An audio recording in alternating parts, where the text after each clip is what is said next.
Hello everyone, this is Ranjan Kumar Kalindi. तो आज के क्लास में यानी कि झारखंड GGLCCE के एग्ज़ाम में पेपर 3 में आपको सब्जेक्ट एक है जनरल एप्टीट्यूड का। जनरल एप्टीट्यूड सामान्य गणित का पेपर है जिसमें आपको 20 क्वेश्चन पूछे जाएंगे। तो आज के क्लास में हम लोग सिंपल क्वेश्चन देखने वाले हैं जनरल एप्टीट्यूड का। किस तरह के क्वेश्चन पूछे जा सकते हैं आपको एग्जाम में, इससे आपको एक आइडिया मिल जाएगा। ठीक है, तो चलो शुरू करते हैं।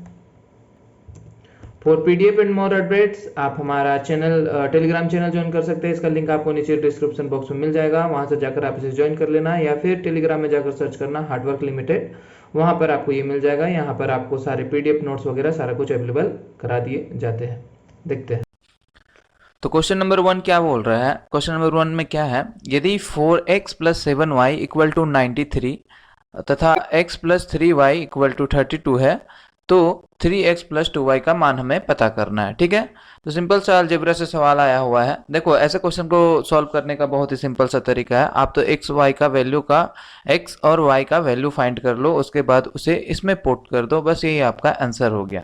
तो यहाँ पे क्या दे रखा हुआ, पहला दे रखा हुआ 4x + 7y = 93। ठीक है, ये इक्वेशन नंबर 1 दे रखा हुआ है आपको। और x + 3y = 32 ये इक्वेशन नंबर 2। तो जैसा कि सिलेबस में आप लोगों का मेंशन है कि इसमें 10th लेवल के क्वेश्चन पूछे जाएंगे। ठीक है, 10th लेवल के, तो 10th लेवल का ही सवाल इसमें दिया गया हुआ है। तो इसमें क्या करते हैं, x और y का वैल्यू को फाइंड करने के लिए या तो x का वैल्यू को सेम कर दो या फिर y का वैल्यू को सेम कर दो। उसके लिए क्या करेंगे, हम लोग क्रॉस मल्टीप्लिकेशन करेंगे किसी एक को कंसिडर करके। सपोज x को हम लोग कंसिडर करते हैं, तो x को यहाँ पे इस x के आगे क्या है, 1 है, तो 1 यहाँ से मल्टीप्लाई करेंगे, और इस वाले x में क्या है, 4, तो 4 से मल्टीप्लाई करेंगे। ठीक है, 1 से मल्टीप्लाई किया तो ये हो गया 4x + 7y = 93। और सेकेंड वाला इक्वेशन क्या हो जाएगा, 4 से मल्टीप्लाई करेंगे सारे इक्वेशन को, तो 4x + 3y = 4 × 3 यानी कि ये हो जाएगा आपका 12। और यहाँ पे 32 × 4 = 128। तो ये आपका इक्वेशन कुछ इस तरीका से आ जाएगा। ठीक है, अब क्या करते हैं, अब ये इसका साइन चेंज करते हैं। ये जो डाउन साइड है इसका साइन, तो यहाँ पे प्लस है, ये हो जाएगा माइनस, ये प्लस है, ये हो जाएगा माइनस, यहाँ पर भी प्लस है तो ये हो जाएगा माइनस। बस माइनस कर देते हैं, यहाँ पे प्लस है तो प्लस एंड माइनस ये आपस में क्या होगा, कट जाएगा। यहाँ से क्या हो जाएगा, इसका वैल्यू आ जाएगा y के लिए 5y - 5y, और यहाँ पे -35 ये आ गया। माइनस से माइनस कैंसिल, y = क्या हो जाएगा, y = 35/5 = 7। तो y का वैल्यू क्या आ गया, y का वैल्यू हमारा आ गया 7। अब इस y के वैल्यू को हम लोग इक्वेशन 1 या इक्वेशन 2 में पुट कर देंगे, तो हमें x का क्या हो जाएगा, वैल्यू मिल जाएगा। तो इक्वेशन 2 इजी लग रहा है, इक्वेशन 2 में पुट कर देते हैं। इक्वेशन 2 क्या है हमारा, x + 3y = 32। तो x + 3y का वैल्यू क्या आया है, 7 = 32। और ये हो जाएगा आपका x + 21 = 32, और x = 32 - 21 = 11। तो x का वैल्यू आ गया हमारा 11, और 7 का वैल्यू क्या, y का वैल्यू क्या आ गया, 7। अब क्या करेंगे, हमें वैल्यू फाइंड करने को बोला है इसका, यानी कि 3x + 2y का। तो इसको पुट कर देते हैं। 3 × x का वैल्यू क्या है, 11, + 2 × y का वैल्यू क्या है, 7। तो ये हो गया हमारा 33 + 14 = क्या हो जाएगा, 47। तो 47 हमारा ऑप्शन डी जो है बिल्कुल यहाँ से क्या हो जाएगा, राइट आंसर हो जाएगा। आगे देखते हैं। अगला सवाल क्या बोला, which term of the arithmetic progression, मतलब कि समांतर श्रेणी में 21, 18 और 15 ये जो है सीरीज में दे रखा हुआ है। हमें क्या बोला है इसमें, एपी फाइंड करने को। ठीक है, तो इसके लिए हम क्या करेंगे, देखो इसमें भी आपका एक छोटा सा फॉर्मूला होता है। वो क्या होता है, ए एन या टी एन = a + n - 1 और d। ठीक है, तो इसमें a जो है वो कहलाता है फर्स्ट टर्म, d जो है वो कहलाता है इन दोनों का गैप, डिफरेंस बिटवीन जो सीरीज दे रखा हुआ है उसके बीच का डिफरेंस को। तो क्या है, और क्या है क्वेश्चन में, और हमें क्वेश्चन में क्या दे रखा हुआ है, ये -75। ठीक है, टी एन का वैल्यू हमें दे रखा हुआ। तो टी एन का वैल्यू क्या दे रखा हुआ है, सबसे पहले तो यहाँ देख लो डी का वैल्यू आपको कैसे निकालना है। डी के लिए आपको गैप 20 सेकेंड माइनस 18 माइनस 21, जब भी आप डी निकालो तो सेकेंड से फर्स्ट को आपको माइनस करना है, ठीक है। तो 18 माइनस 21 इक्वल टू क्या हो जाएगा, -3, ठीक है। अब इसमें इस फॉर्मूले में पुट करते हैं। टी एन का वैल्यू हमें क्या दे रखा हुआ, -75 दे रखा हुआ है, इक्वल टू फर्स्ट टर्म कौन सा है सीरीज का, फर्स्ट टर्म है 21, तो यहाँ पे आ जाएगा 21 प्लस n क्या है, n हमें पता करना है, तो n-1 और d का वैल्यू क्या आ गया, d का वैल्यू आया है -3। बस इसको सॉल्व कर देते हैं, तो सॉल्व करते हैं, ये हो जाएगा आपका -75 इक्वल टू 21। ये देखो ये माइनस में है तो ये मल्टीप्लाई हो जाएगा -n और माइनस माइनस +3, ये हो गया। अब क्या होगा, अब चलो सॉल्व करते हैं, -75 और यहाँ पे 21 है, ये 3 है, तो कितना हो जाएगा, 24 हो जाएगा, ठीक है, equal to 24 minus 3n। So -75 minus 24 equal to -3n, ऐसे लिख सकते हैं। तो ये ऐड हो जाएगा माइनस माइनस प्लस, तो -99 इक्वल टू -3n, ये माइनस में से माइनस कट गया। अब जो है n इक्वल टू क्या हो जाएगा, 99/3 डेट इज इक्वल टू 33। तो हमारा आंसर कौन सा निकल कर आ गया, 33, ऑप्शन बी, ठीक है। आगे देखते हैं, आगे क्या बोला, x plus y, if x plus x by y equal to 7 then x square plus 1 by x square is equal to। देखो ये इस तरह के सवाल ज़्यादातर पूछे जाते हैं, किसी भी आपके कॉम्पिटिटिव एग्जाम में इस तरह के सवाल ज़्यादातर पूछे जाते हैं। ये बहुत ही शॉर्टकट मेथड से आप बना सकते हैं, या तो आप फार्मूला का यूज़ करके भी बना सकते हैं। इसके लिए क्या है, आप इसको कंसिडर कर लो a और इसको कंसिडर कर लो b, और एक जो नॉर्मल सा फार्मूला होता है a प्लस बी का whole square equal to a square plus b square plus 2ab। ये जो फार्मूला होता है इसमें आप इसको पुट करके निकाल सकते हो। ये a b, इसमें आप a और b का वैल्यू पुट करो तो आपको ये आंसर मिल जाएगा, ठीक है। तो इतना झंझट हमें नहीं करना है, डायरेक्टली एक शॉर्टकट फार्मूला मेथड होता है, उसे आप याद रखना, इससे आपको इस तरह का सारे सवाल का जवाब मिल जाएगा। जैसे कि अगर आपको दे रखा हुआ हो x plus 1/x equal to a, question में अगर बोला हो कि अगर x plus 1/x equal to a है तो आपको x square plus 1/x square equal to क्या होगा, ये जब आपको पूछे तो ये होता है आपका a स्क्वायर माइनस 2, ठीक है, स्क्वायर वाले टर्म में। तो यहाँ हमारे देखो क्वेश्चन में a का वैल्यू, a कहने का मतलब क्या हो गया, यहाँ पे 7 दे रखा हुआ है, तो 7 square minus 2 that is equal to 49 minus 2, और ये हो जाएगा आपका 47, ऑप्शन सी जो है यहाँ से बिल्कुल राइट आंसर हो जाता है, ठीक है। ये तो हो गया आपका स्क्वायर वाले टर्म के लिए। अब अगर आपको दिया हुआ रहे x प्लस 1/x का वेट, यहाँ पे करते हैं, यहाँ पे x plus 1/x equal to a दिया हुआ रहे और आपको स्क्वायर पूछे तो आपको ये फॉर्मूला यूज करना है, ठीक है। अब स्क्वायर की जगह अगर आपसे पूछता x³ प्लस 1/x³ का वैल्यू क्या होगा, तो इसके लिए भी क्या करना है आपको, a³ माइनस 3a, ठीक है। अगर x to the power 4 plus 1/x का पावर 4 के लिए पूछता तो यहाँ पे ये हो जाएगा आपका a का power 4 minus 4a square plus 2, ठीक है। तो इस तरह से सवाल पूछा जाता है कभी कभी एग्जाम में डायरेक्ट आपसे, ठीक है। x का पावर अगर 5 रहे, x का पावर 5 और 1/x का पावर 5, तो ये हो जाएगा आपका, इसके लिए फॉर्मूला यूज़ करना है a minus 5 minus 5a³ plus 5a, ठीक है। तो 5 तक ही रहने देते हैं, इतने स्क्वायर क्यूब और पावर 4 पावर 5 ये याद कर लेना, इससे आपको डायरेक्ट सवाल पूछा जाता है एग्जाम में, ठीक है।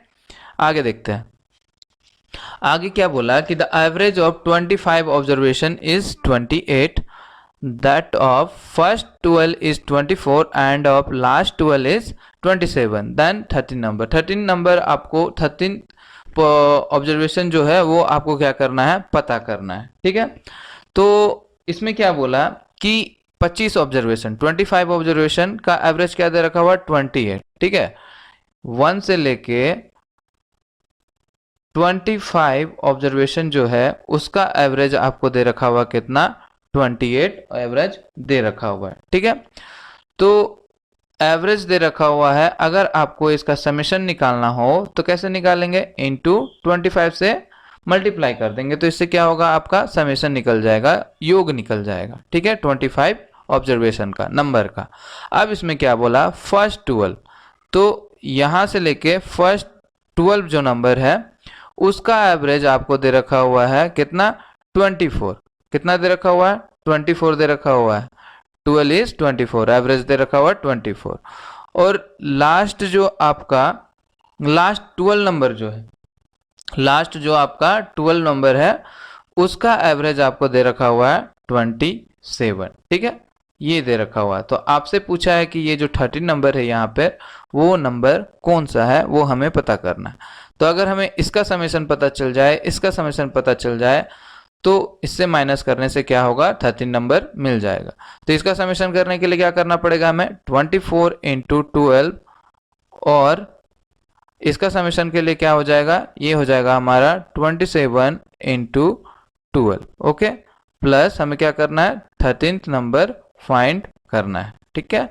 तो ये हो गया आपका, इधर हो गया 28 इंटू 25, तो 24 इंटू 24 इंटू 12 कितना हो जाएगा, ये हो गया आपका 288, प्लस ये हो गया आपका 324, प्लस हमें 13 नंबर क्या करना है फाइंड करना है, इक्वल टू ये हो जाएगा आपका 700, ठीक है। इसे आपस में ऐड कर दो, तो आपस में ऐड करने से हो जाएगा 612, प्लस 13 नंबर हमें फाइंड करना है, ये हो गया 700, तो 13 नंबर हो जाएगा हमारा 700 minus 612, that is equal to 88।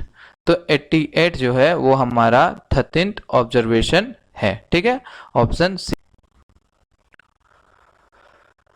अगला सवाल क्या बोला कि एक ट्रायंगल है पी क्यू आर जिसमें एंगल पी जो है वो P S is the bisector, कहने का मतलब समद्विभाजक है, एंगल पी को बाइसेक्ट कर रहा है ये जो एंगल है। इसमें पी क्यू का वैल्यू कितना दे रखा हुआ है 15 सेंटीमीटर दे रखा हुआ है, क्यू एस का वैल्यू 5 सेंटीमीटर दे रखा हुआ है, एस आर का वैल्यू 8 सेंटीमीटर दे रखा हुआ है। हमें बोला है आरपी का वैल्यू क्या होगा। तो एक बाइसेक्टर थ्योरम होता है जिसमें कि ये जो बाइसेक्टर एंगल होते हैं वो क्या करते हैं ट्रायंगल के साइड को इक्वल रेशियो में डिवाइड करते हैं। कहने का मतलब यहाँ पर आपका हो जाएगा Q S divided by S R equal to P Q divided by P R, मतलब ये जो क्यू एस है वो इसके बराबर है और ये जो है वो इसके बराबर है, ठीक है। अब देखो हमें क्यू एस भी पता है और क्या पता है एस आर भी पता है और पी क्यू भी पता है, हमें पी आर फाइंड करना है, आराम से निकल जाएगा। या तो यहाँ पुट करके निकाल लो या फिर सिंपल इन दोनों का रेशियो कर देते हैं, यहाँ पर ये 1 हो गया, यहाँ पर क्या हो जाएगा ये 3 हो जाएगा, ठीक है। तो यहाँ पर क्या हो रहा है 1 आ रहा है, ये रेशियो 1 है तो यहाँ पर भी रेशियो 1 रहना चाहिए, पर क्वेश्चन में कितना बोला है 8 बोला है, इससे कितना गुना ज्यादा हो गया, इससे 8 गुना ज्यादा हो गया, ठीक है। और यहाँ का रेशियो कितना आ रहा है, यहाँ का रेशियो 3 आ रहा है, यहाँ का रेशियो इसके कंपेयर में क्योंकि दोनों इक्वल है तो यहाँ पे 3 है तो यहाँ पर भी 3 होना चाहिए, बट यहाँ पर क्या है 8 गुना ज़्यादा है तो इससे ये भी 8 गुना ज़्यादा होगा, ये हो जाएगा 24 सेंटीमीटर। तो यहाँ पर हमारा ऑप्शन ए जो है बिल्कुल राइट आंसर हो जाएगा, ठीक है। अगर यहाँ नहीं समझ में आया तो ये देख लो, क्यू एस का वैल्यू हमें पता है, क्यू एस कितना है, क्यू एस आपका 5 है, एस आर कितना दे रखा हुआ है, एस आर आपको दे रखा हुआ है कितना 15, इक्वल टू पी क्यू कितना दे रखा हुआ है, सॉरी एस आर कितना है, एस आर आपको एस आर का वैल्यू 8 दे रखा हुआ, राइट। और पी क्यू का वैल्यू कितना दे रखा हुआ, पी क्यू का वैल्यू आपको 15 दे रखा हुआ है, आपको पता करना है पी आर। तो यहाँ से ये 1 गया, ये आ जाएगा आपका 3 बार में, तो पी आर इक्वल टू क्या हो जाएगा 8 into 3 that is equal to 24, जो कि हमारा ऑप्शन है, ठीक है। आगे देखते हैं, आगे क्या बोला कि एक 10 सेंटीमीटर लंबी जीवा को 26 सेंटीमीटर व्यास वाले वृत्त में खींचा जाता है, केंद्र से जीवा को लंबवत दूरी क्या है, ठीक है। तो यहाँ पे क्या बोला एक वृत्त है जिसमें से एक जीवा है जो कि कितनी सेंटीमीटर है, वो 10 सेंटीमीटर है। ठीक है, 10 सेंटीमीटर है। इसमें और एक क्या बोला कि व्यास दे रखा हुआ है, ये सेंटर मान लो, सेंटर से इसकी जो व्यास दे रखी हुई है, ये जो व्यास है वो कितना है, 26 सेंटीमीटर है। यहाँ से यहाँ तक कितना है, 26 सेंटीमीटर। ठीक है, अब व्यास है तो त्रिज्या क्या हो जाएगी, ये 13, ये 13, इसका हाफ हो जाता है त्रिज्या। ठीक है, तो उसके बाद क्या बोला, केंद्र से जीवा की लंबवत दूरी, केंद्र से, ये जो केंद्र है, केंद्र से यहाँ जीवा की लंबवत दूरी, इसकी जो हाइट है ये हमें क्या करना है, पता करना है। ठीक है, अब जीवा की जो लंबाई है वो 10 सेंटीमीटर है, इसको क्या कर रही है, सेंटर से ये जो है डिवाइड कर रही है, तो ये भी आपका क्या हो जाएगा, ये 5 हो जाएगा, ये 5 हो जाएगा, 5 सेंटीमीटर इक्वल इक्वल हो जाएगा। ठीक है, तो अब जो है, अब देख लो हमें क्या पता करना है, ये जो ट्रायंगल है, यहाँ पर ये जो ट्रायंगल हमारा बना, यहाँ पर ये 13 दे रखा हुआ, ये 5 दे रखा हुआ, हमें इसकी हाइट पता करनी है। तो according to Pythagoras theorem, Pythagoras जो थ्योरम होता है उससे आप क्या कर सकते हो, इसको मान लो O, इसको मान लो C, इसको मान लो A। ठीक है, तो पाइथागोरस पर फॉर्मूला क्या होता है कि OA का स्क्वायर, यानी कि ये इसका स्क्वायर इक्वल टू OC का square height plus base AC का स्क्वायर, ये होता है फॉर्मूला। ठीक है, तो यहाँ पर या तो आप फॉर्मूला का यूज करके पहले फॉर्मूला से ही सॉल्व कर लेते हैं। OA है तो यहाँ पे क्या हो जाएगा, 13 का स्क्वायर इक्वल टू OC कितना है, 5 का स्क्वायर प्लस AC का स्क्वायर, हमें क्या करना है, सॉरी AC का वैल्यू दे रखा हुआ, OC हमें पता करना है। ठीक है, OC हमें पता करना है और AC का वैल्यू कितना दे रखा हुआ है, 5 से स्क्वायर दे रखा हुआ है। ठीक है, तो ये हो जाएगा हमारा 169 इक्वल टू OC का स्क्वायर प्लस 25, और 169 माइनस 25 इक्वल टू OC का स्क्वायर, ये हो जाएगा आपका 144 इक्वल टू OC स्क्वायर, और OC इक्वल टू ये हो जाएगा root of 144 that is equal to 12। ठीक है, ये हो गया आपका 12 सेंटीमीटर। ठीक है, 12 सेंटीमीटर क्या बोला है, हाँ 12 सेंटीमीटर, हाइट कितना निकल गया, 12 सेंटीमीटर, इसका वैल्यू कितना आ गया, 12 centimetre. Option A is the right answer. अब देखो ये तो हो गया फॉर्मूला से। एक चीज याद रखना कि पाइथागोरस जहां आपको यूज करना पड़े, पाइथागोरस थ्योरम आपको, यानी कि राइट एंगल ट्रायंगल में, राइट एंगल ट्रायंगल की जहां पर बात आ जाए तो वहां पर आपको अगर दो वैल्यू दे रखा हुआ 13 और 5, तो यहाँ पे आपका 12 ही आएगा। ये एक होता है ट्रिपल एट करके कुछ एक कॉन्सेप्ट होता है जिसमें आपको ट्रिपल एट यानी कि 3, 4, 5 ऐसे, अगर राइट एंगल का दो वैल्यू दे रखा हुआ है तो तीसरा वैल्यू आपको इनमें से मिल जाएगा। सपोज 3 और 4 दो साइड दे रखा हुआ तो एक आपका 5 ही होगा। ठीक है, तो ये याद रखना। 6, 8 और 10 अगर दो वैल्यू दे रखा हुआ है तो तीसरा वैल्यू इसमें से एक होगा। अगर 9, 12 एंड 12 ऐसे भी होता है, और 7, 24, 25, देन यहाँ हमारा 5, 12, 13, तो ये कुछ ट्रिपल एट्स है जो डायरेक्टली क्वेश्चन में आपको दिए रहते हैं, तो आपको इतना सॉल्व करने का ज़रूरत नहीं है। डायरेक्ट सपोज आपको यहाँ पर क्या दिया हो रहा था, किसी राइट एंगल ट्रायंगल में अगर इसका वैल्यू 3 दे रखा हुआ है, इसका 4 दे रखा हुआ है, तो यहाँ पर आपका 5 ही आएगा। आप फॉर्मूला से भी यूज़ करके निकाल लेना, देख लेना यहाँ पर 5 आएगा। तो इस ट्रिपल एट के अनुसार अगर ये आपको 6 दे रखा हुआ, ये 8 दे रखा हुआ, तो ये आपको 10 आएगा। ठीक है, तो ये ट्रिपल एट से कुछ आपको याद रखना है। आगे देखते हैं। What will be the interest on rupees 4600 in 5 years at the rate of 4.5% per annum simple interest? ठीक है, सिंपल इंटरेस्ट की बात की गई है।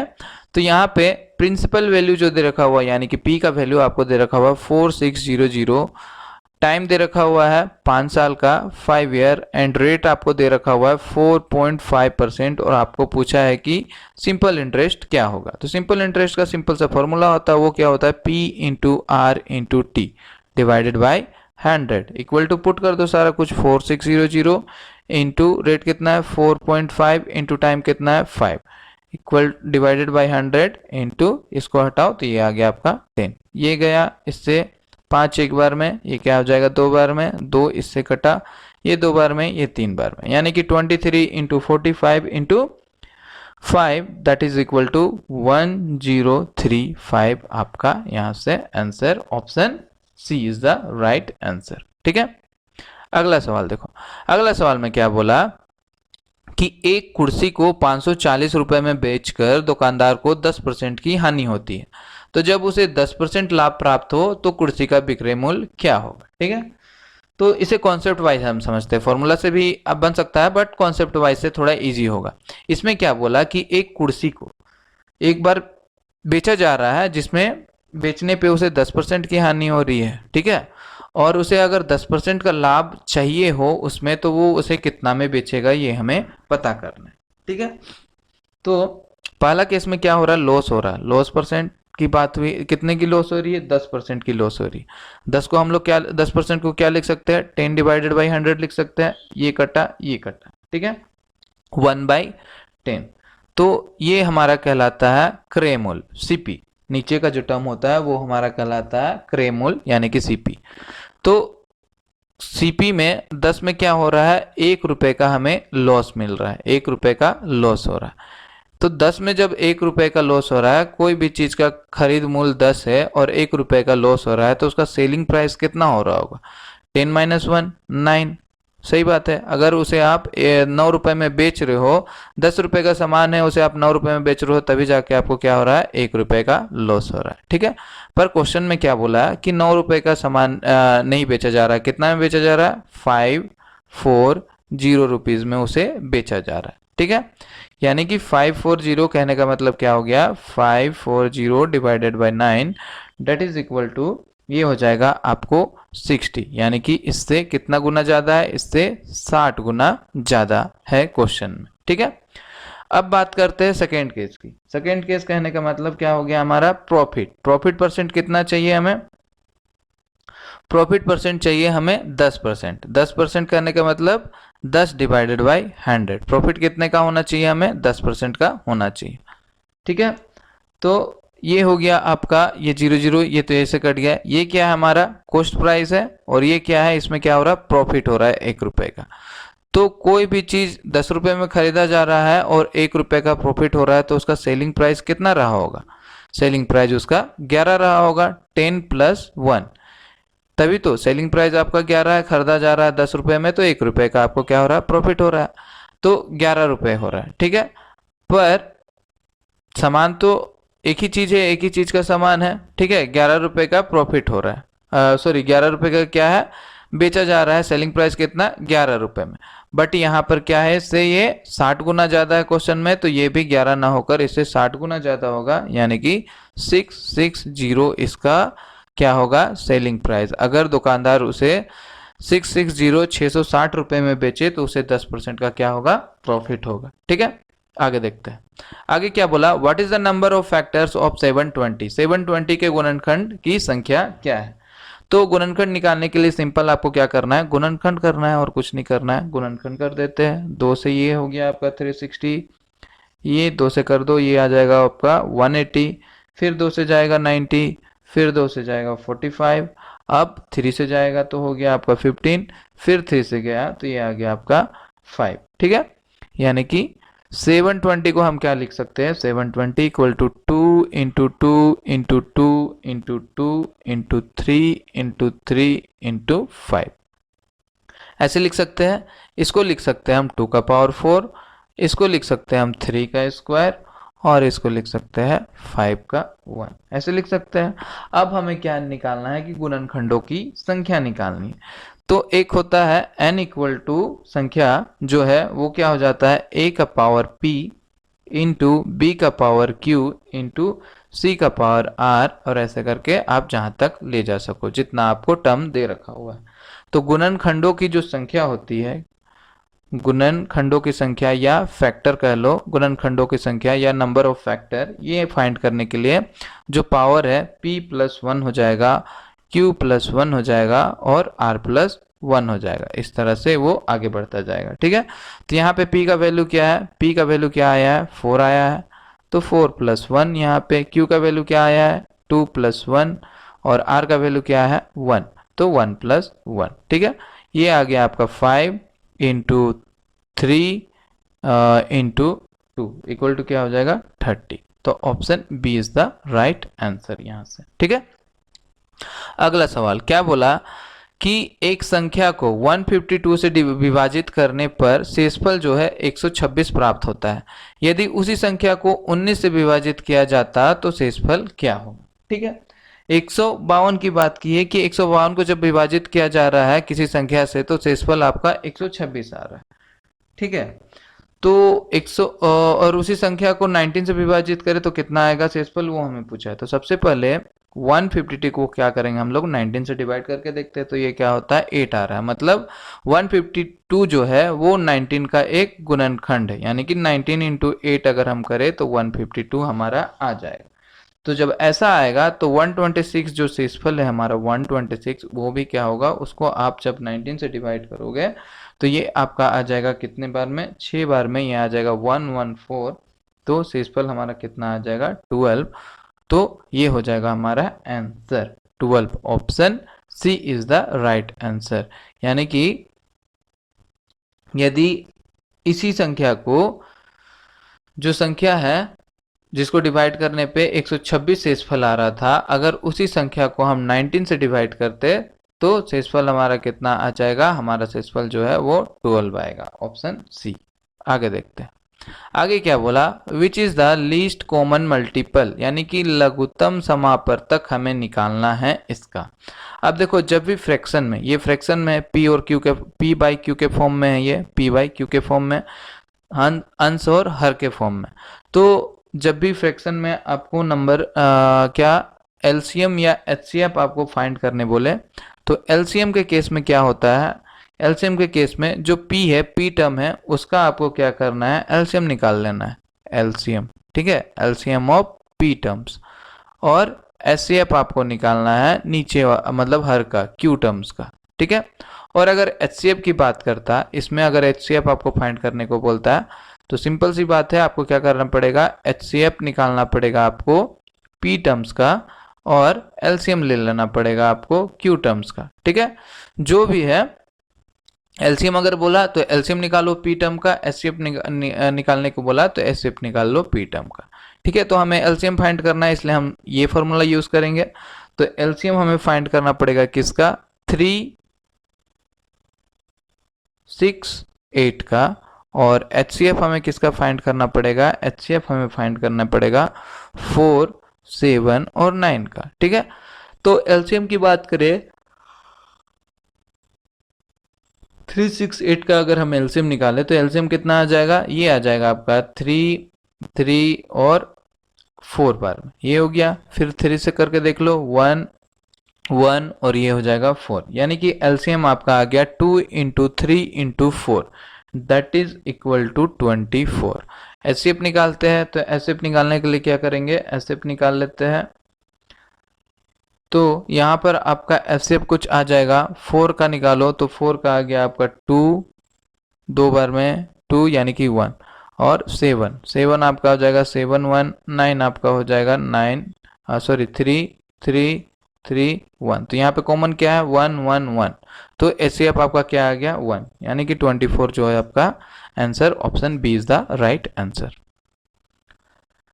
अब देखो आगे सवाल में क्या बोला, दो ट्रेन ए और बी एक ही दिशा में एक ही स्टेशन से यात्रा शुरू करती है। ट्रेन ए 60 किलोमीटर पर आवर की गति से 9:30 बजे शुरू होती है और ट्रेन बी 80 किलोमीटर की गति से 10:30 बजे शुरू होती है। तब ज्ञात कीजिए कि वो कितनी दूरी पर मिलेंगे। ठीक है, सिंपल सा सवाल है कि कोई एक ट्रेन है ए, जो कि क्या हो रहा है, ए जो है वो कितना स्पीड से, स्पीड दे रखा हुआ 60 किलोमीटर पर आवर की स्पीड से चल रहा है, और बी जो है सेम स्टेशन से चल रही है, वो कितने स्पीड से चल रही है, वो चल रही है 80 किलोमीटर पर आवर के स्पीड से चल रही है। अब देखो इसमें टाइम की बात जो की गई है, टाइम एक जो है ए जो है वो 9:30 को जा रही है, बी जो है वो 10:30 को जा रही है, यानी कि 1 आवर का गैप है। अगर टाइम की बात करें, अगर इसका टाइम हम मान ले कि x आवर है, x आवर है, मतलब किसी टाइम पे x आवर है इसका टाइम, तो यहाँ पे जो टाइम दे रखी हुई है इन दोनों के गैप की बात करें तो 1 आवर का गैप हो रहा है, यानी कि x प्लस 1 आवर यहाँ पे लिख सकते हैं अगर दोनों को इक्वल किया जाए तो। अब देखो डिस्टेंस इक्वल टू क्या होता है, डिस्टेंस इक्वल टू होता है स्पीड इनटू टाइम, ठीक है। दूरी इक्वल टू दिशा इनटू समय, ठीक है। तो इस केस में क्या है आपका, इस केस में जो है आपका डिस्टेंस तो सेम है क्योंकि एक ही स्टेशन से दोनों निकल रही है, तो डिस्टेंस आपका क्या होगा, सेम ही होगा, ठीक है। तो इस केस में हम लोग लिख सकते हैं कि S1 T1 equal to S2 T2 ऐसे करके लिख सकते हैं, D1 इक्वल टू D2 क्योंकि दोनों डिस्टेंस क्या है आपका बराबर है। तो S1 की जो बात की गई यहाँ पर S1 कितना है हमारा, S1 ये है और S2 ये है। तो S1 क्या हो जाएगा, S1 आपका हो गया 60 दे रखा हुआ है। टाइम की बात करें तो टाइम ले रहा है आपका x प्लस 1 आवर। S2 की बात करें तो यहाँ पे हो जाएगा 80 और T2 यहाँ पे है x आवर।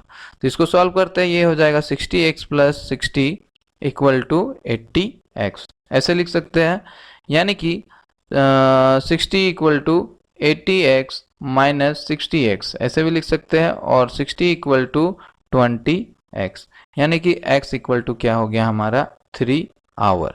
3 आवर हो गया। तो अब डिस्टेंस की जो बात कर रहे थे हम लोग कि डिस्टेंस कितना है, तो डिस्टेंस कितना है, डिस्टेंस हो जाएगा आपका डिस्टेंस इक्वल टू st यानी कि स्पीड इनटू टाइम। तो स्पीड कितना है, दोनों में से किसी को भी कंसिडर कर लेते हैं।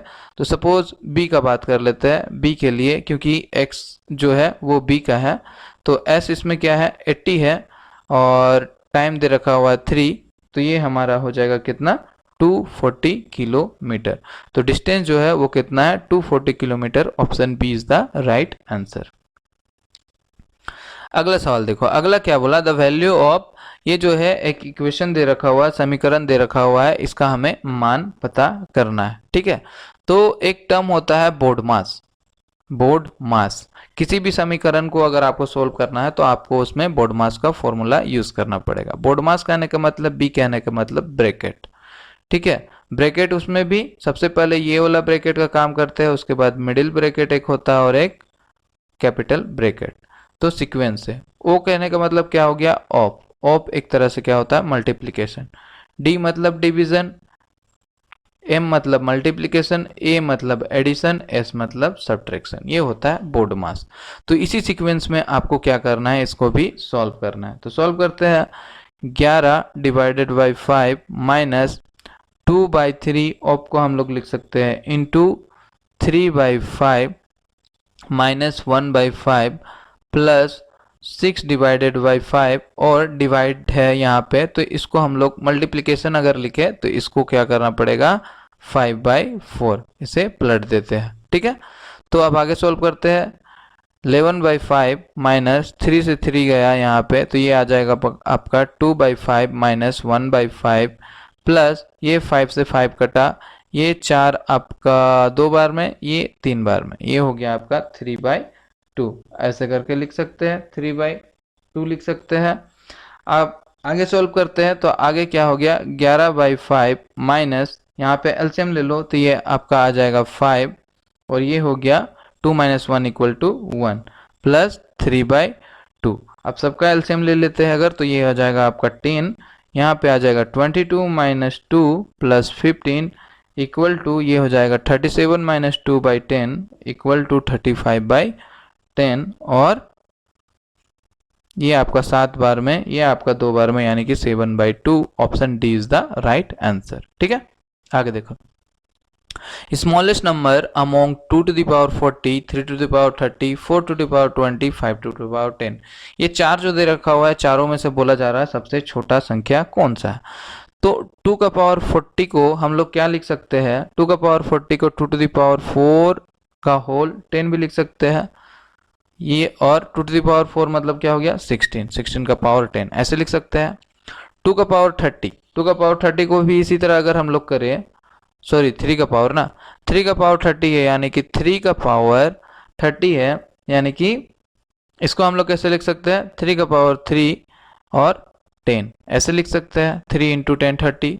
तो 3 का क्यूब कितना हो जाएगा, ये हो जाएगा 27 का पावर 10। और क्या दे रखा हुआ, 4 का पावर 20। 4 का पावर 20 को कैसे लिख सकते हैं, 4 का पावर 2 और 10, यानी कि ये हो जाएगा आपका 16 का पावर 10। और 5 का 10 तो ऑलरेडी 10 में है ही है, 5 का 10। तो ये जो चारों ऑप्शन है इसमें सबसे छोटा सा कौन सा संख्या दिख रहा है, ये दिख रहा है 5 का पावर 10। तो यहाँ से हमारा 5 का पावर 10 जो है option D is the right answer. आगे देखो, आगे क्या बोला, मेदिनी अकेले पूरी दीवार को 16 दिनों में पेंट करती है, जबकि यूकी को 3 गुना समय लगता है। यदि वो मिलकर काम करते हैं तो कितने दिनों में आधी दीवार को पेंट करेंगे, ये हमें बताना है। ठीक है, तो यहाँ पर क्या बोला कि एक है, कौन है, एक है मेदिनी है, और एक कौन है, और एक है यूनी कोई है। ठीक है, तो मेदिनी क्या कर रही है, मेदिनी अकेले पूरी दीवार को 16 दिन में कंप्लीट कर रही है। 16 दिन में क्या कर रही है, कंप्लीट कर रही है। और यूकी की बात कर रहा है, यूकी के बारे में बोल रहा है कि वो 3 गुना समय लेती है। अगर ये 16 दिन में कंप्लीट कर रही है, ये अगर 16 दिन में कर रही है तो इससे ये 3 गुना टाइम ले रही है, मतलब 48 डेज ले रही है, क्योंकि क्या कर रही है, 40 दिन में काम खत्म कर रही है। ठीक है, तो दोनों का दिन हमें पता है, पता चल गया कि मेदनी जो है वो किसी काम को या एक दीवार को 16 दिन में पेंट कर सकती है, और यूकी जो है उसी दीवार को 48 दिन में पेंट कर सकती है। तो पूरा जो दीवार है वो कितना पेंट करना है वो हम पता कर लेते हैं। वो कितना मतलब जो काम है वो कितना काम है वो हमें पता करने के लिए क्या करना पड़ेगा, इन दोनों का एलसीएम निकालना पड़ेगा। तो इन दोनों का एलसीएम निकाल लेते हैं। तो एलसीएम हमारा कुछ आ जाएगा, कितना आ जा रहा है, एलसीएम हमारा आ जा रहा है 48। तो पूरा दीवार जो है वो कितना है, पेंट हमें कितना करना है, 48 की मात्रा में पेंट करना है। तो अब इन दोनों की क्षमता की बात करें तो क्षमता अगर निकाले तो ये हो जाएगा आपका 48 divided by 16 that is equal to 3, और इसका हो जाएगा 48 divided by 48 that is equal to 1। तो ये कहलाता है इसका क्षमता। ठीक है, अब पूरा जो काम करना है, इन दोनों को मिलकर काम करना है। क्या बोला, वो मिलकर काम करते हैं तो कितने दिन में आधे दीवार को पेंट कर सकते हैं, आधे दीवार को पेंट कर सकते हैं। तो पूरा काम जो है वो कितना काम है, 48 काम है। ठीक है, अब हमें क्या करना है, आधा दीवार को पेंट करना है, मतलब आधा काम करना है। 48 डिवाइडेड बाई 2 बस 24 काम करना है, मतलब आधा दीवार में हमें क्या करना है, आधा दीवार में काम करना है 24 में। तो 24 डिवाइडेड बाई दोनों की क्षमता कितनी है, एक की 3 एक की 1, यानी कि 3 + 1। 24 डिवाइडेड बाई 4 इक्वल टू क्या हो जाएगा, 6। तो 6 दिन लगाएंगे आधा दीवार को पेंट करने में। Option C is the right answer. एक साइकिल का पहिया 11 किलोमीटर चलने में 7000 चक्कर लगाता है, पहिए का व्यास कितना होगा। तो 7000 जो चक्कर लगा रहा है, 7000 चक्कर कितना के बराबर है, 11 किलोमीटर के बराबर है। ठीक है, ये तो परफेक्ट है कि 7000 चक्कर क्या है, वो 11 किलोमीटर के बराबर है। अगर हम इसे मीटर में लिखना चाहे तो मीटर में कैसे लिख सकते हैं, 7000 चक्कर इक्वल टू 11 इंटू 1 किलोमीटर में कितना मीटर होता है, 1000 मीटर होता है। ठीक है, तो एक चक्कर में कितना लग रहा होगा, एक चक्कर में कितना मीटर हो रहा होगा, ये हो रहा होगा 11 इंटू 1000 डिवाइडेड बाई 7000। ठीक है, यानी कि कितना हो रहा है, एक चक्कर में 11/7 मीटर एक चक्कर में हो रहा है। एक चक्कर कहने का मतलब क्या हो गया, एक चक्कर कहने का मतलब होता है कि एक परिधि कहलाता है। ठीक है, मतलब वृत्त की परिधि। एक चक्कर यानी कि यहां से पूरा एक चक्कर जो है ये क्या कहलाता है, हमारी वृत्त की परिधि ये कहलाता है। ठीक है, तो वृत्त की परिधि कहलाता है। तो वृत्त की परिधि का फॉर्मूला क्या होता है, 2πr। ठीक है, और एक चक्कर इक्वल टू कितना दे रखा आया है हमारा, 11/7। ठीक है, तो अब इसको सॉल्व करते हैं। 11/7 equal to 2 into 22 divided by 7 into r हो जाएगा यहाँ से, क्योंकि आर हमें क्या करना है, त्रिज्या में पता करना है। तो काट देते हैं, ये 7 से 7 गया, ये 11, ये 2 बार में, यानी कि ये हो जाएगा हमारा कितना, 4r इक्वल टू 1 मीटर यहाँ पे, ठीक है। तो r इक्वल टू क्या हो जाएगा 1/4, ठीक है, 1/4 हो गया r इक्वल टू। अब क्या है, आंसर किस में है, सेंटीमीटर में है, ये मीटर में है तो इसको हम लोग क्या करते हैं सेंटीमीटर में कन्वर्ट कर देते हैं। इसे काट दो अब, तो ये आ जाएगा हमारा 50 बट्टे में 2, ठीक है। तो ये 2 से ये गया 25, तो r इक्वल टू क्या आ जाएगा हमारा 25 सेंटीमीटर। त्रिज्या कितना निकल कर आ गया, रेडियस हमारा आ गया 25 सेंटीमीटर। अब हमें क्या बोला है, व्यास निकालने, डायमीटर निकालने। तो डायमीटर यानी कि d इक्वल टू क्या होता है 2r, तो 2 into 25 that is equal to 50 centimetre. Option A is the right answer. अगला सवाल क्या बोल रहा है, एक लंबवृत्तीय बेलन की त्रिज्या 7 सेंटीमीटर है। एक लंबवृत्तीय, वृत्त की क्या बोलते हैं, क्या लंबवृत्तीय बेलन की बात की गई है, तो बेलन बना लेते हैं। यहाँ पे बेलन बना लिया हमने, एक बेलन है जिसकी त्रिज्या जो है यहाँ से यहाँ त्रिज्या कितना दे रखा हुआ 7 सेंटीमीटर दे रखा हुआ है इसकी त्रिज्या, ठीक है। और हमें क्या बोला है, इसकी ऊंचाई त्रिज्या की 3 गुनी है। इसकी जो ऊंचाई है, ऊंचाई कहने का मतलब हाइट जो है बेलन की वो कितनी है, त्रिज्या से 3 गुनी है, यानी कि 7 into 3 equal to 21 centimetre. Height कितनी दे रखी हुई है 21 सेंटीमीटर दे रखी हुई है। तो हमें बोला है बेलन का संपूर्ण पृष्ठफल क्या होगा, सरफेस एरिया हमें फाइंड करना है सिलेंडर का। तो टोटल सरफेस एरिया की बात करें सिलेंडर का, तो वो उसका फॉर्मूला क्या होता है 2πr और r+h होता है, ठीक है। तो 2 इंटू पाई का वैल्यू क्या है 22/7 इंटू रेडियस कितना दे रखा हुआ 7, आर कितना दे रखा हुआ 7 प्लस एच कितना है 21, सारा कुछ दिया हुआ है, निकाल देते हैं। ये हो गया आपका 2 into 22 into 28 that is equal to 1232 centimetre square. Option B is the right answer. आगे चलते हैं, ट्रिग्नोमेट्री से सवाल आया हुआ है, इसमें क्या बोला कि इसका मान क्या होगा, इसका वैल्यू हमें पता करना है, ठीक है। तो सिंपल सा बात है 4 साइन थीटा, साइन 30 का वैल्यू क्या होता है, साइन 30 का वैल्यू होता है 1/2, इसका स्क्वायर दिया हुआ है sine square, plus 3 into coat square 60 का कोट 60 का वैल्यू क्या होता है 1/√3, ये हो गया इसका स्क्वायर, माइनस 2 इंटू 10 स्क्वायर 45, 10 45 का क्या हो गया 1 का स्क्वायर, ये हो जाएगा इक्वल टू, इसको सॉल्व कर देते हैं 4 इंटू 1/4 प्लस 3 इंटू 1/3 और -2, तो यहाँ से ये कटा, यहाँ से ये कटा, ये आ गया आपका 2 - 2 that is equal to 0। Option C is the right answer.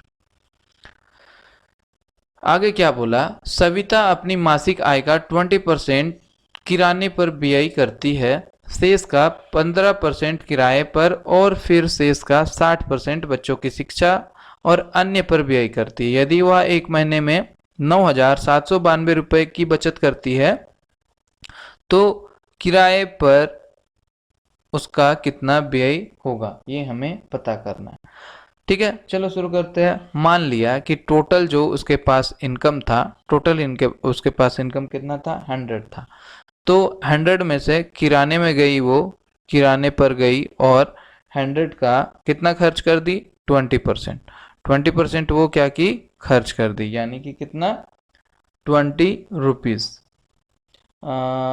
20 rupees वो खर्च कर दी, ठीक है। सॉरी हाँ 20 रुपीज़, हाँ ठीक है 20% खर्च की ना, ठीक है 20 रुपीज़ वो क्या की किराने पे खर्च कर दी।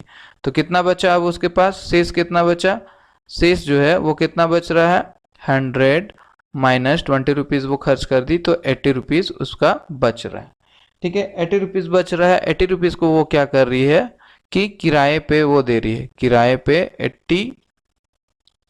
80 रुपीज़ का 80 का 15% जो है वो किराए पे दे रही है, यानी कि कितना, इसको सॉल्व करते हैं, ये आपका आ जाएगा 15 3 बार में 10 2 ये 4, यानी कि 12 रुपये, 12 रुपये वो कहाँ स्पेंड कर रही है, वो किराए पे दे रही है। अब उसके पास कितना बचा शेष, शेष अब कितना बचा, शेष बच रहा है उसके पास 80 माइनस 12 रुपीज़, यानी कि 68 रुपीज़ उसके पास अब बच रहा है। तो ये 68 रुपीज़ का वो बच्चों की शिक्षा पे क्या कर रही है, 68 का 60% स्पेंड कर दे रही है। 68 into 60 divided by 100 equal to, इसको अगर हम सॉल्व करें तो ये आपका आ जाएगा 40.8 रुपीज़। इतना क्या कर रही है वो बच्चों पे, बच्चों के शिक्षा और अन्य पर व्यय करती है और अदर वर्क पे वो खर्च कर दे रही है। ठीक है, तो अब उसके पास कितना बच रहा है, शेष की बात करें तो उसके पास कितना बच रहा है, 100 रुपीज़ था उसके पास, 100 में से 20 रुपये वो किराने पे यूज़ कर रही है, 12 रुपीज़ रेंट दे रही है, प्लस बच्चों पर 40.80 रुपीज़ का खर्च हो रहा है। यानी कि 100 माइनस ये, इसको सॉल्व करने, ये ऐड होने के बाद क्या हो जाएगा 72.8, that is equal to 27.2 rupees. यहाँ पर इतना रुपए शेष बच रहा है उसके पास। पर क्वेश्चन में क्या बोल रहा है कि वो एक महीना में 9,792 रुपये, इतना रुपए नहीं बचाती है। कितना बचाती है, 9,792 रुपीज़ बचाती है। इससे कितना गुना ज़्यादा हो गया, ये पता करने के लिए क्या करना पड़ेगा आपको, 9792 डिवाइडेड बाई 27.2, ये आपको डिवाइड करना पड़ेगा। तो डिवाइड करने के बाद आपके पास आ जाएगा 360, यानी कि इससे 360 गुना ज़्यादा है क्वेश्चन में। तो कुल वेतन जो हमने टोटल जो उसका ये था, टोटल हमने जो माना था कि 100 होगा उसके पास रुपीज़, तो वो 100 ना होके इससे 360 गुना ज़्यादा रुपीज़ होगा, यानी कि 36,000 इतना रुपए रहा होगा। उसके बाद उन्होंने उसको सारे जगह पे खर्च किया। ठीक है, तो ये 20 ना होकर इस पे 360 रुपये ज़्यादा खर्च हुआ होगा, और ये भी 12 ना होकर इससे 360 रुपये ज़्यादा खर्च हुआ होगा, और ये भी इतना ना होकर इससे 360 गुना ज़्यादा खर्च किया होगा। तो हमें क्या पूछा है कि किराए पर कितना भी है। किराया कौन सा था, किराया ये है, किराए पे कितना खर्च कर रही थी, 12 रुपये। तो 12 ना करके इससे 360 गुना कर दो, तो ये हो जाएगा आपका कितना, 4320 किराए पे वो दे रही है। ठीक है, 4320, option D is the right answer यहाँ पर। तो 20 क्वेश्चन आपको जो है मैथ से सवाल पूछे जाने वाले। इसी तरह 10th लेवल का आपके पास सवाल रहेगा, और भी अच्छे तरीके से हम लोग टॉपिक वाइज देखेंगे, सारे सब्जेक्ट वाइज सारे चीज़ को हम लोग कवर करेंगे। ठीक है, इसका आंसर जो है आप थोड़ा मेहनत करो और नीचे जाकर कमेंट में इसका आंसर देना। ठीक, मिलते हैं अब अगले क्लास में कुछ इसी तरह सवालों के साथ। तो वीडियो अच्छा लगा हो तो इसे लाइक करना, अपने दोस्तों में शेयर करना, अभी तक चैनल को सब्सक्राइब नहीं किया हो तो सब्सक्राइब कर देना, ताकि